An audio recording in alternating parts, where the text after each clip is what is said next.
औरंगजेब मैं अलहमदुलिल्लाह मुसलमान हाँ जी। बस सर जी घर के हालात कुछ ऐसे बन गए हैं कि जिसकी वजह तो मैंने मजबूरन सफाई करना पै गई है।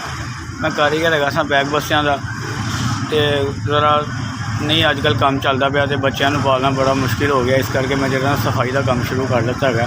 इतों जनाब 17,000 रुपये तनख्वाह लैन रहे हैं। 2 बच्चे ने मेरे माशाल्लाह। भैन घर किराए का है, गरीब आदमी हाँ। घर च सारिਆਂ तो वड्डा मैं हाँ। वालद माशाल्लाह मेरे हयात है ने। 2 भैन वड्डियां, 2 मेरे तो छोटियां ने। वड्डियां की शादी हो गई है, बाकी दोवां की जिम्मेदारी भी साढ़े ते ही है। तो मजबूर हो के जरा मैं सफाई का काम शुरू किया है। तो बस की दसीए तुहानूं। मोबाइल नंबर है सर, छोटा भाई होंगे घर, वो लत्त एक्सीडेंट हो गया, लत्त टुट गई सी, तो वह ही नंबर है। असी सानूं जरूरत, वह नाम बाबर है। मेरा नाम औरंगजेब 0303 44 66 234।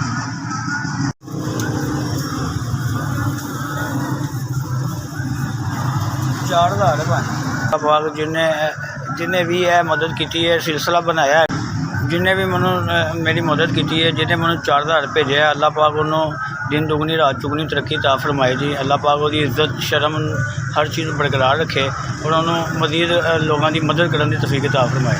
मेरे गरीब का जिन्हें भला किया, अल्लाह पाक उन्होंने जिंदगी सेहत तंदुरुस्ती, वो माँ बाप की, वो भैन भरावां की, सारिਆਂ की खैर आफियत रखे और उन्होंने कभी किसी किस्म का दुख ना आए।